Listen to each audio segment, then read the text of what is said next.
Bapak Ibu, mari kita berdoa. Bapa di sorga, kami sungguh bersyukur di hari ini kami bersama-sama bisa datang beribadah menyembah Engkau. Dan hari ini kami akan bersama-sama mendengarkan pembacaan dan juga penguraian firman-Mu. Biarlah Roh Kudus menerangi hati setiap kami sehingga firman yang diberitakan tidak berlalu begitu saja, tetapi bertumbuh subur di dalam hidup kami. Engkau berikan kepada setiap kami hati yang sungguh-sungguh mau dibentuk oleh Tuhan, sehingga kami bersama-sama bisa berjuang untuk melakukan dan menghidupi firman-Mu. Ya Allah Roh Kudus, Engkau tolong hamba-Mu yang penuh kekurangan keterbatasan ini. Biarlah Engkau menguasai sehingga apa yang disampaikan adalah sesuai dengan kehendak Allah dan dimengerti oleh umat-Mu dan kami bersama-sama melakukannya dalam kehidupan kami. Di dalam nama Tuhan kami Yesus Kristus, Tuhan dan Juru Selamat kami yang hidup, kami naikkan doa ini. Amin. Shalom Bapak Ibu Saudara-saudari. Bersyukur hari ini kita bersama beribadah. Selamat datang bagi Bapak Ibu yang sudah pulang dari liburan, ya, yang masih di luar kota, jangan lupa pulang juga ya. Saudara-saudara, ini indah sekali ya.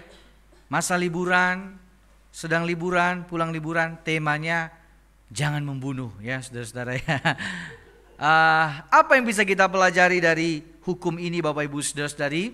Saya akan mengajak setiap kita ya merenungkan bagian ini, Keluaran pasal yang ke-20 saudara-saudara, dan saya ingin kita membacanya dari hukum pertama lagi, ingat lagi yang sebelum-sebelumnya, dan nanti baru kita akan membaca yang seri yang ke-6 ini ya. Saya sudah menyediakan di slide. Saya mengajak kita baca bersama-sama saudara-saudara ya. Kita baca hukum berapa gitu ya.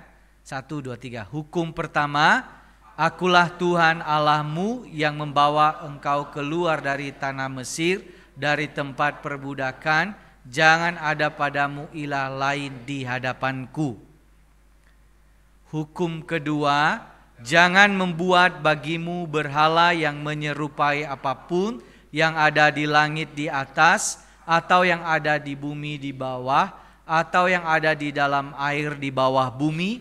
Jangan sujud menyembahnya atau beribadah kepadanya, sebab aku Tuhan Allahmu adalah Allah yang cemburu, yang membalaskan kesalahan bapa kepada anak-anaknya sampai kepada keturunan yang ketiga dan keempat dari orang-orang yang membenci aku.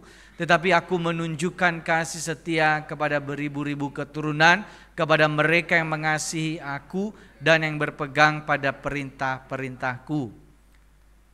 Hukum ketiga, jangan menyebut nama Tuhan Allahmu untuk disalahgunakan, sebab Tuhan akan memandang bersalah orang yang menyalahgunakan namanya. Hukum keempat, ingatlah dan kuduskanlah hari Sabat. 6 hari lamanya engkau akan bekerja dan melakukan segala pekerjaanmu, tetapi hari ke-7 adalah hari Sabat bagi Tuhan Allahmu. Jangan melakukan pekerjaan apapun, engkau, anakmu laki-laki atau perempuan, hambamu laki-laki atau perempuan, hewanmu ataupun pendatang di dalam kotamu. Sebab 6 hari lamanya Tuhan menjadikan langit dan bumi, laut dan segala isinya, dan ia berhenti pada hari ke-7. Itulah sebabnya Tuhan memberkati hari Sabat dan menguduskannya. Hukum kelima, hormatilah ayahmu dan ibumu, supaya kamu hidup lama di tanah yang diberikan Tuhan Allahmu kepadamu. Hukum keenam, jangan membunuh. Saudara-saudara, hukum keenam singkat, jangan membunuh. Tetapi karena terlalu singkat, kadang juga kita sulit apa yang dimaksudkan oleh hukum ini. Ya, jadi kalau satu pesan kepanjangan, kadang kita bilang kita sudah mengerti lah, nggak usah dipanjang-panjangin. Tapi kadang kalau terlalu singkat, ini ngomong apa sebenarnya? Ya, jangan membunuh, dan beberapa larangan lain juga nanti juga akan sangat-sangat singkat. Tetapi secara khusus jangan membunuh ini secara kata saja kita mungkin jarang mengatakannya karena agak ngeri, agak serem begitu kalau bicara bunuh-membunuh begitu. Nah saudara, hal yang pertama yang saya ingin ajak kita ketika kita membaca dan mempelajari hukum ini. Pertama, sepertinya ada paradoks sebenarnya. Paradoks itu apa? Paradoks itu seperti ada pertentangan. Ngomong di satu sisi seperti ini, tapi kok ngomongnya kok agak beda, ya. Pernyataannya kok kayak agak bertentangan. Nah, saya ingin kita melihat paradoks apa yang muncul di sini. Pertama, sebelum Keluaran 20 ini, di Keluaran 2, ya, ini kan Keluaran 20 diberikan kepada Musa menyampaikan hukum ini kepada umat Allah. Di Keluaran pasal 2, Musa itu pernah membunuh saudara-saudara. Ya, dia ingin membela saudaranya, dia membunuh seorang Mesir. Ya, dan dia takut sekali ya pada saat itu. Lalu kemudian Musa ini pembunuh. Kemudian dia ngomong sama orang, jangan membunuh. Bayangkan saudara, gimana cara dia ngomongnya ya? Jangan membunuh. Ya, padahal diri sendiri secara literal membunuh. Tidak mudah ya. Jadi ada paradoks di situ. Lalu paradoks yang kedua adalah Allah memberi perintah hukum jangan membunuh. Tetapi saudara tahu setelah ya pemberian hukum ini di Keluaran 32 ada 3.000 orang yang terbunuh karena mereka melakukan penyembahan berhala. Jadi banyak orang bilang begini, Allah orang Kristen terlalu kejam. Coba lihat banyak sekali pembunuhan-pembunuhan yang dia lakukan. Jadi seolah-olah seperti itu. Nah saudara, apa yang kita bisa jelaskan dari bagian paradoks-paradoks seperti ini? Ya kita mengerti pertama soal Musa, kita bicara dan kita makin mengerti apa arti anugerah sebenarnya. Ya, anugerah Allah besar. Seorang pembunuh, pelanggar hukum ini diberikan kesempatan oleh Allah untuk menjadi hambanya, menyampaikan hukum-hukumnya. Dan ini murni anugerah Allah. Lalu kemudian kalau bicara tentang Allah yang seolah dalam kutip membunuh, maka untuk Allah sebenarnya dia tidak membunuh. Dia mengambil apa yang menjadi miliknya, ya. Karena mereka melakukan penyembahan berhala, makanya dia memberi perintah untuk membunuh orang-orang yang menyembah berhala. Nah, saudara-saudara, untuk memahami bagian ini ada beberapa pengecualian yang harus kita pahami bersama. Hukum ke-6 tidak berlaku untuk yang pertama ini, tidak berlaku untuk Allah dan keputusannya, ya. Jadi Allah bebas, Allah berkehendak, Allah berdaulat mengambil apa yang menjadi miliknya. Jadi kalau dia berkehendak seseorang meninggal, seorang mati, itu haknya Tuhan. Jadi hukum ini tidak berlaku kepada Allah. Kemudian yang kedua saudara, hukum ini tidak berlaku untuk binatang atau tumbuhan. Ya, kalau kita bicara tentang binatang, kalau tumbuhan sudah jadi makanan ya di penciptaan, tapi Kejadian 9 ayat 3 binatang itu sudah diperintahkan untuk menjadi makan. Semua yang bergerak ya jadi makanan. Sehingga ini tidak berlaku untuk binatang ya. Jadi dulu saya sempat berpikir literal, waduh ini ada perintah hukum jangan membunuh ya. Waktu kecil saya pikir wah kalau saya bunuh nyamuk misalnya, wah ini dosa ya. Jadi kalau ada nyamuk ya dikipas-kipas aja gitu. Udah cukup ya, darahnya udah berapa liter diambil udah habis itu pergi. Nah saudara, maka ini hukum ini secara spesifik tidak berlaku untuk binatang. Ya lucu juga ya kalau kita aplikasikan di binatang, karena kita bilang kita nggak boleh bunuh binatang, maka berarti kalau kita pengen makan ayam, masa makan ayam hidup-hidup ya, nggak mungkin saudara ya. Jadi hukum ini tidak berlaku untuk binatang, ini khusus untuk manusia saudara-saudara ya. Tapi tentu saja ini tidak membenarkan sikap orang ya yang tidak mengasihi binatang atau tumbuhan atau sesukanya membunuh, menyakiti binatang ya. Ada orang-orang yang tertentu saudara ya suka banget menyiksa binatang begitu ya, dan itu tentu salah ya, salah di mata Tuhan, dan tapi bukan di sini bagiannya ya. Kemudian saudara, hal pengecualian lain adalah hal ini tidak berlaku dalam konteks membela diri. Ya, jangan membunuh ini tidak berlaku dalam konteks membela diri. Di dalam Keluaran 22 ada satu kasus begini. Ada pencuri masuk ke dalam rumah pada waktu malam, lalu kemudian ya tuan rumah membela diri dan kemudian dipukulin tuh pencuri mati, maka tidak dosa katanya begitu. Jadi dalam konteks membela diri maka ini tidak salah. Nah tapi kecuali di Indonesia saudara-saudara ya, agak ngeri-ngeri kan.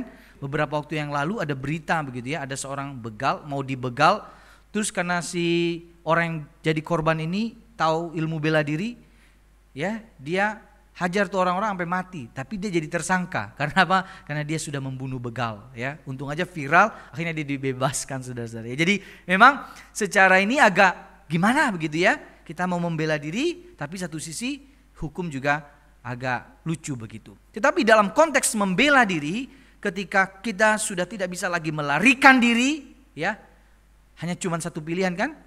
Dua pilihan. Nyawamu aku ambil, ya, atau nyawanya aku ambil, kira-kira begitu, ya. Jadi dalam konteks membela diri, ya, kita, ya, kalau dalam Alkitab ini masih dimungkinkan begitu, ya. Kemudian pengecualian yang terakhir adalah dalam konteks kalau ini membela diri berarti membela negara dalam konteks bangsa, ya. Kalau kemudian ada negara lain yang ingin menjajah, ingin, ya, melakukan perang, maka tentu dalam konteks ini harus dipikirkan dalam konteks keadilan, kedamaian, kesejahteraan, maka kita bisa ikut membela negara yang memberikan diri kita. Tapi yang kedua adalah mengenai hukuman mati. Ini meskipun pro kontra, saudara, tetapi di dalam Alkitab, hukuman mati yang dilakukan seadil-adilnya, ya, itu tidak disalah di mata Tuhan, karena negara itu, pemerintah itu menjadi hamba Allah kalau dalam Alkitab, ya. Jadi pedangnya itu menyatakan murka Allah. Sekarang bayangkan ada orang teroris membunuh ribuan orang. Nah, kemudian ketika diadili dan diberikan hukuman mati, maka itu dianggap sebagai bukan sebuah kesalahan. Ya, jadi dalam konteks pengecualian ini kita frame berpikirnya ini sudah ada pengecualian-pengecualian. Nah, saudara, saya ingin memberikan kesimpulan di awal ini supaya kita bisa mengerti bagian ini. Kita baca bersama-sama 1, 2, 3. Hukum jangan membunuh diberikan sebagai penegasan bahwa pemilik hidup manusia adalah Allah, sehingga tidak ada yang dapat mengambilnya selain Allah, dan larangan ini tidak hanya bersifat fisik tetapi juga non fisik. Nah, saudara, hukum ini bicara satu hal, ya. Hidup ini adalah milik Allah. Jadi segala sesuatu yang bicara tentang kehidupan manusia, nyawa manusia itu hak prerogatif Allah. Allah yang berhak mengambilnya karena Allah yang memberikannya, ya. Nah, mari kita melihat dua bagian ini, fisik dan non fisik. Yang pertama, saudara, wujud pembunuhan secara fisik itu ada beberapa hal. Yang paling pertama saya ingin katakan adalah mengenai bunuh diri, saudara. Nah, ini adalah wujud pembunuhan dan dosa di hadapan Tuhan, melakukan bunuh diri, ya. Maka ada banyak kasus di dalam Alkitab sebenarnya. Salah satunya Saul misalnya, atau Yudas yang menggantung dirinya. Tapi kalau kita baca tokoh-tokoh ini, semua orang-orang ini melakukannya ketika mereka makin jauh dari Tuhan. Tapi kadang memang tidak mudah juga, ya, membahas topik ini. Kadang orang menjalani hidupnya begitu berat, udah mau mati aja, entah bagaimana caranya, meracun atau menembak dirinya. Tetapi memang ini tidak dibenarkan. Karena kita sebagai orang percaya, hidup kita dan mati kita harusnya memuliakan Tuhan. Orang bunuh diri itu tidak memuliakan Tuhan, saudara. Jadi makanya itu tidak menyenangkan hati Tuhan, ya. Jadi ini wujud pembunuhan secara fisik, ya, tentang ke diri sendiri. Lalu yang kedua adalah membunuh secara langsung ataupun tidak, ya, orang lain. Kalau membunuh secara langsung itu sudah pasti sebuah kesalahan dan dosa. Tapi secara tidak langsung pun itu adalah sebuah dosa. Misalnya apa yang dilakukan oleh Daud, ya, kan Daud bikin satu strategi politik karena dia pengen Bathsheba, istrinya Uria, maka dia bikin sebuah skenario, ya. Dia kasih Uria di dalam peperangan itu paling depan supaya dia mati. Seolah-olah bukan dia yang membunuh, tapi itu pun juga pembunuhan, ya. Kemudian yang ketiga, kecerobohan atau ketidaksengajaan adalah masuk dalam kategori pembunuhan secara fisik. Saudara, kalau kita baca Ulangan misalnya, ada satu statement bilang begini, ya, kalau bangun rumah kan di atas ada sotoh, ya, rumah-rumah orang zaman dulu di atasnya langsung beton begitu, ya, kayak model-model kita, ya. Kemudian di atas tuh wajib harus ada pagarnya. Kenapa? Itu untuk menjaga nyawa orang. Kalau ada bangun rumah gak ada pagarnya, orang mati berhutang nyawa, katanya begitu, berhutang darah. Ya, jadi entah itu sengaja atau tidak, tapi memang mesti betul-betul menjaga supaya kita tidak ceroboh, ya. Mungkin dalam konteks sekarang ketika kita berkendara, ya, kita tidak berhati-hati, kita juga masuk dalam bagian ini. Nah, yang terakhir, saudara, saya mau angkat isu soal ini masuk dalam soal etika Kristen, ya. Misalnya soal aborsi. Nah, ini masuk ada pro kontra di sini. Tentang eutanasia, tentang bayi tabung, tentang genosida, ya. Misalnya soal aborsi. Ini pro kontra, ada yang setuju, ada yang nggak setuju, saudara. Ya, jadi ini memang jadi perdebatan terus. Ada yang menganggap begini, nggak apa-apa lah, ya, mematikan janin yang ada dalam kandungan, anggap saja sebagai daging, ya, yang lengket di dalam ini, ya, maka nggak apa-apa dimatikan. Tetapi saudara, dalam kekristenan kita sadar betul bahwa sejak, ya, dia ada dalam kandungan, janin itu adalah manusia, sehingga tidak boleh dibinasakan, saudara, ya. Tetapi ini persoalan, ya, misalnya kasus-kasusnya begini. Bagaimana seandainya misalnya gini, ya, kalau kemudian dokter vonis begini, bayi di dalam kandungan ini kemungkinan besar cacat, begitu. Ya, itu gimana tuh? Atau kemudian kasus perkosaan misalnya. Wah, ada seseorang diperkosa, hamil begitu, ini nggak tahu ayahnya siapa begitu. Gimana membahasnya? Mending aborsi aja. Ya, saudara, memang tidak gampang, tetapi keyakinan kita bahwa hidup, ya, ketika Tuhan sudah memberikan hidup, maka itu adalah atas seizin Tuhan. Maka aborsi itu tidak dibenarkan di dalam Alkitab. Yang kedua, saudara, mengenai eutanasia. Ya, eutanasia itu apa? Kita ingin mempercepat penderitaan seseorang. Aduh, udah capek banget, gue udah capek banget untuk hidup, pengen cepet-cepet mati deh, begitu. Oke, nanti kadang-kadang orangnya pengen, ya, udah tua banget, udah menderita sekali. Udah, saya pengen cepet mati aja, begitu, ya, kasih obat apakah segala macam. Tapi itu juga masuk di dalam pembunuhan secara fisik, ya. Maka ini jadi pro kontra, saudara-saudara, ya. Jadi ada yang setuju, ada yang nggak setuju, ya.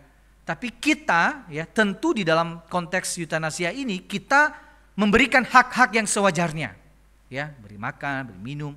Tapi mungkin, ya, kita tidak perlu secara berlebih-lebihan, ya, kasih alat yang sampai sangat-sangat yang berlebih-lebihan supaya dia memperlambat orang itu untuk mati. Nah, itu juga itu malah masih di dalam kategori boleh, begitu, ya. Kita hanya sekedar untuk memberikan hak-hak hidupnya. Lalu kemudian soal bayi tabung juga jadi pro kontra, ya. Bukan persoalan bayi tabungnya boleh atau nggak boleh, tapi prosesnya. Kadang-kadang kalau orang melakukan proses bayi tabung, diberikan beberapa sampel, ada banyak, ya, benih. Nah, jadi persoalan begini, kalau banyak benih yang muncul, yang berhasil misalnya, ya, sedangkan yang orang itu maunya cuma satu doang. Nah, benih yang lain ini, yang hidup ini bagaimana? Kalau itu dihanguskan, dibinasakan, maka itu kita berdosa di hadapan Allah, ya. Dan tentu yang bicara soal genosida, perang, ya, dan itu juga sesuatu yang menjadi pro kontra. Nah, saudara, ini wujud pembunuhan secara fisik. Saya percaya kita mengerti hal ini dan kita tahu bahwa ini tidak boleh dilakukan. Kita tidak boleh mengambil nyawa yang sudah diberikan oleh Allah kepada kita. Tapi yang kedua, ya, yaitu wujud pembunuhan secara non fisik. Nah, nanti kita coba pikir-pikir, ya, kita ini termasuk di dalamnya atau tidak. Nah, wujud pembunuhan secara non fisik yaitu, ya, membenci dan menyimpan kepahitan di hati. Itu masuk dalam kategori pembunuhan secara non fisik. Saudara, kalau baca kacamata Perjanjian Baru, istilah pembunuhan tidak lagi bicara tentang fisik saja, ya. Yesus bicara tentang perkataan, ya, perkataan yang merendahkan, itu disebut sebagai pembunuhan. Di dalam 1 Yohanes 3 katanya membenci saudaramu sama artinya dengan membunuh. Jadi standarnya sangat beda sekali. Kenapa? Pembunuhan itu dimulai dari hati kita sebenarnya, ya. Jadi ketika kita sudah membenci, menyimpan kepahitan, itu termasuk di dalam konteks pembunuhan secara non fisik. Lalu yang kedua adalah merendahkan, menggosipkan atau memfitnah orang lain, seolah-olah ini anggapannya begini. Kalau kita merendahkan orang, kita lupa bahwa dia ini adalah ciptaan Tuhan, dia berharga di hadapan Tuhan, dan dia tidak dia berharga, dan kemudian waktu kita memfitnahnya, merendahkannya, kita sebenarnya sedang merendahkan Allah. Ya, jadi merendahkan, menggosipkan atau memfitnah orang lain masuk dalam kategori pembunuhan secara non fisik. Kemudian Selanjutnya, membiarkan seseorang berdosa atau melakukan kejahatan itu sama artinya membunuh jiwanya. Kita tahu dia salah, kita tahu dia berdosa, dan kita sebenarnya punya kesempatan tegur dia, supaya arahkan dia supaya dia tidak hidup dalam dosa. Tapi kita tidak mau, kita biarkan, udah lakukan aja dosa, sesukamu begitu. Nah, jadi itu juga adalah masuk dalam kategori membunuh secara non fisik. Ya, kita membiarkan dia jiwanya terbunuh begitu. Yang terakhir, saudara, mendukung atau menganjurkan seseorang berdosa. Kita tahu salah, ya, apa yang dilakukan, tapi kita bilang kita oke, bagus juga kok, nggak apa-apa lakukan dosa itu. Ya, itu adalah masuk di dalam kategori pembunuhan secara non fisik. Nah, Bapak Ibu saudara-saudari, saya ingin bertanya kepada kita, setelah mempelajari dua wujud ini, pelanggaran dari hukum ini, fisik dan non fisik, ya, kira-kira saudara, ya, coba berpikir, pernah melanggarnya enggak? Pernah? Pernah? Enggak, semua enggak pernah lagi ya. Luar biasa di sini ya. Pernah? Berarti kalau kita bilang pernah, secara tidak langsung kita bilang begini, saya juga adalah pembunuh. Nah, saudara-saudara, sebenarnya kita ini kalau kita perluas cakupan istilah jangan membunuh ini, maka kita sadar betul kita juga masuk dalam kategori orang yang melanggar hukum itu. Sama seperti Musa melanggar hukum itu.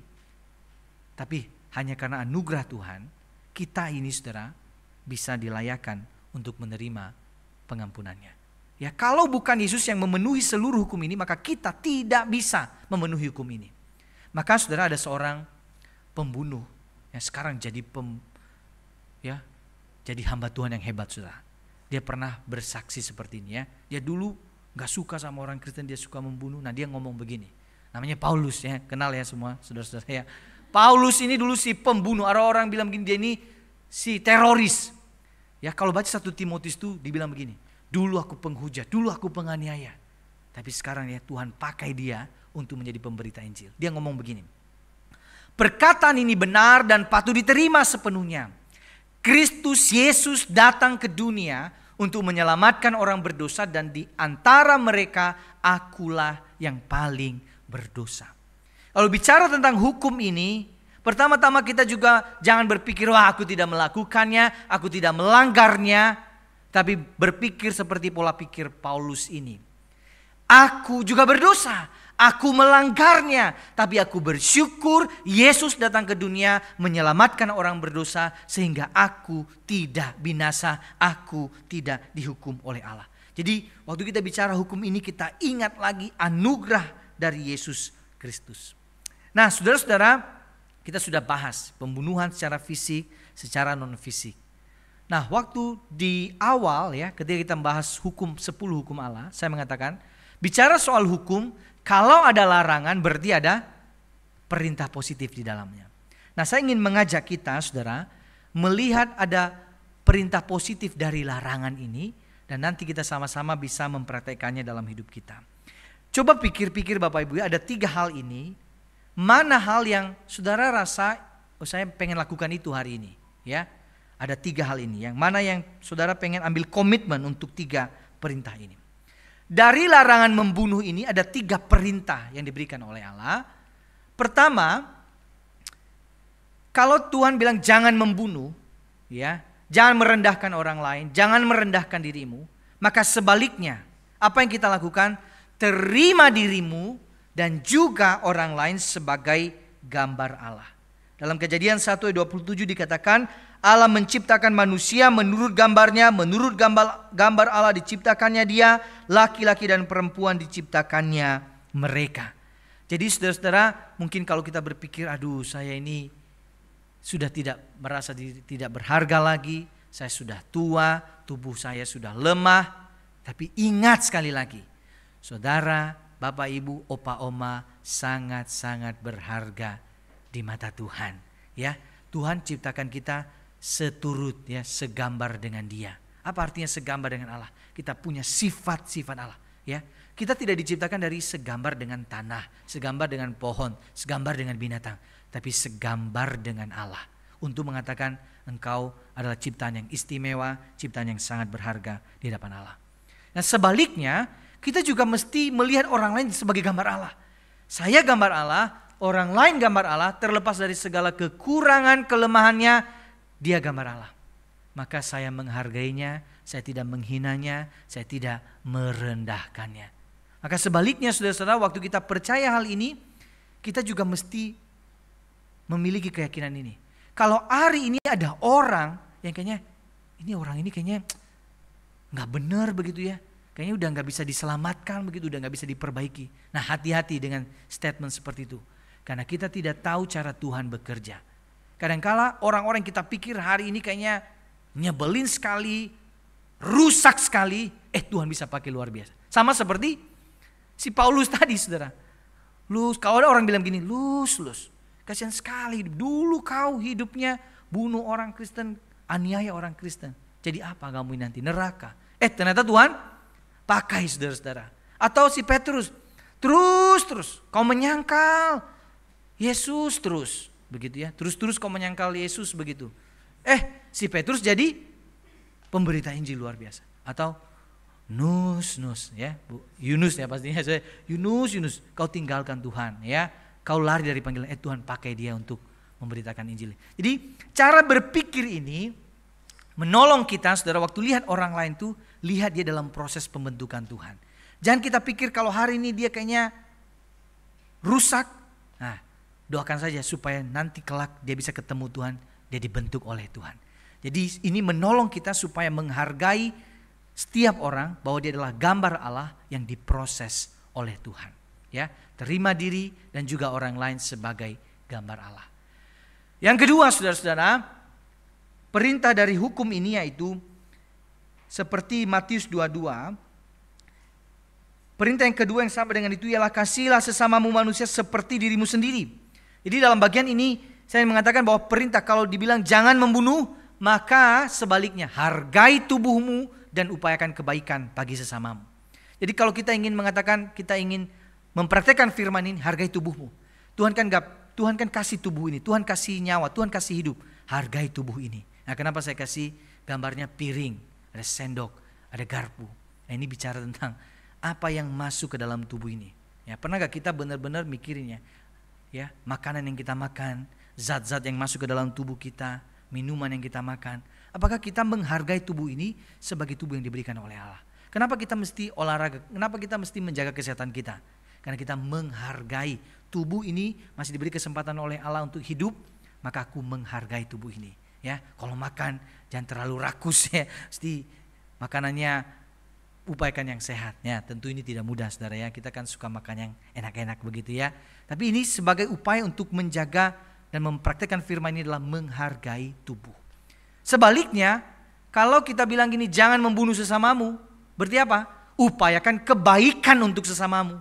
Ini kalau ada orang-orang yang membutuhkan pertolongan, bantuan kita, yang kekurangan makan, kita seharusnya juga mengupayakan kebaikan bagi mereka, memberikan mereka makan, memberikan mereka bantuan. Jadi kita mengupayakan kebaikan bagi sesama kita.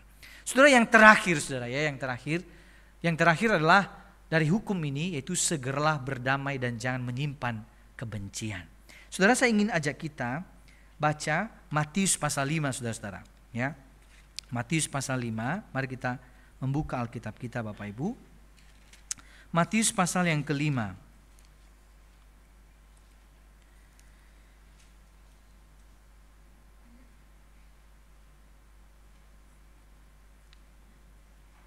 Kita baca bergantian ya, saya terlebih dahulu Bapak Ibu selanjutnya. Kamu telah mendengar bahwa kepada nenek moyang kita dikatakan jangan membunuh. Siapa yang membunuh harus dihukum. Ayat 22 silakan. Matius pasal 5 ayat 21 sampai 26.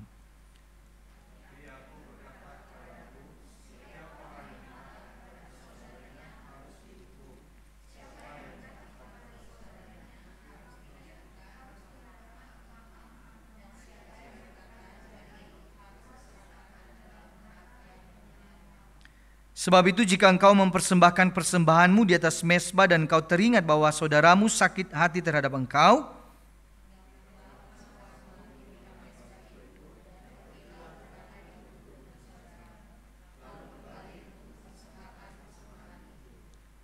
Ayat 25, segeralah berdamai dengan lawanmu selama engkau bersama dia di tengah jalan, supaya lawanmu itu jangan menyerahkan engkau kepada hakim, dan hakim itu menyerahkan engkau kepada pengawal, dan engkau dilemparkan ke dalam penjara.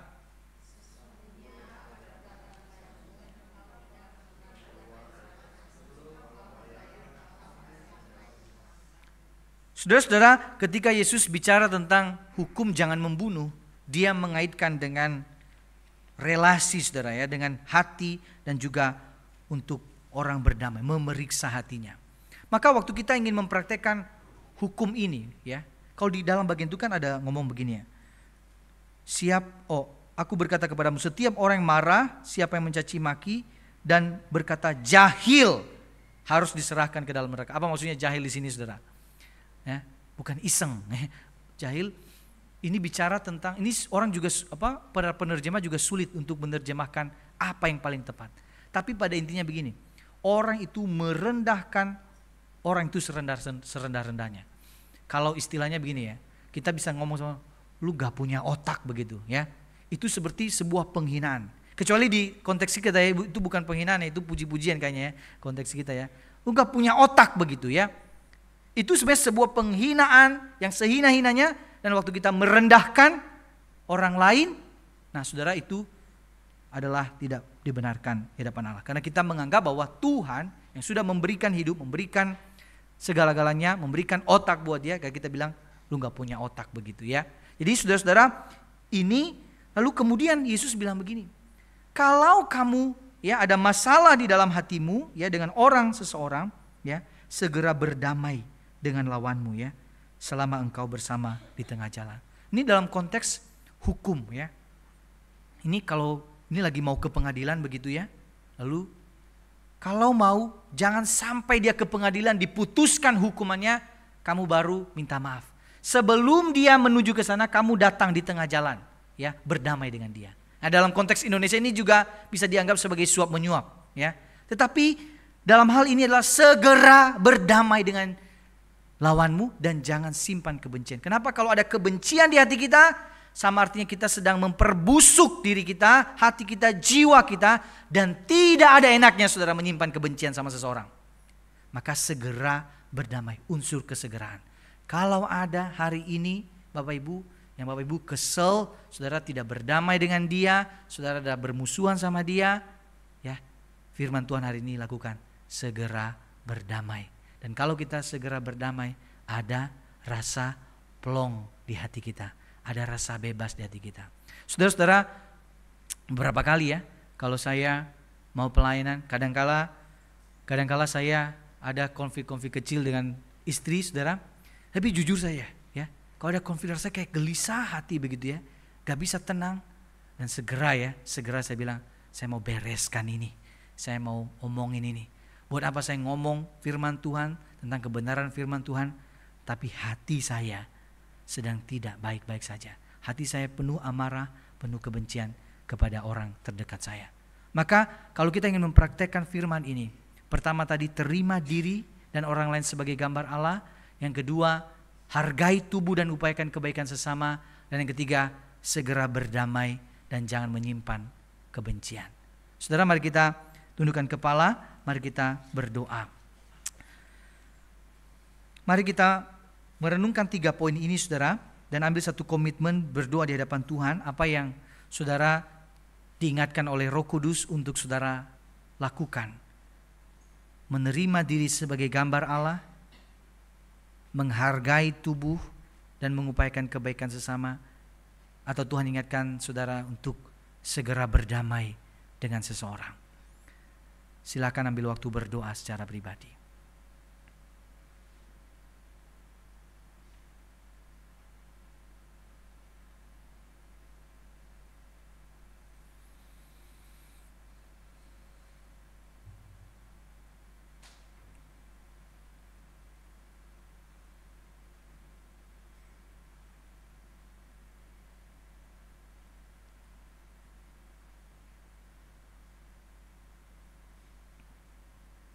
Bapa di sorga, kami bersyukur untuk kebenaran firman yang sudah kami dengarkan. Roh Kudus menolong kami untuk menghidupinya dalam kehidupan kami. Tolongnya Tuhan supaya kami terus mengingat bahwa kami adalah gambar Allah, pribadi yang berharga di hadapan Allah. Supaya kami menghargai dan menerima diri kami sebagai pribadi yang berharga. Dan tolong kami juga untuk melihat orang lain di dalam prosesnya, pembentukan-pembentukan mereka. Tolong agar kami juga bisa mengupayakan kebaikan bagi sesama kami.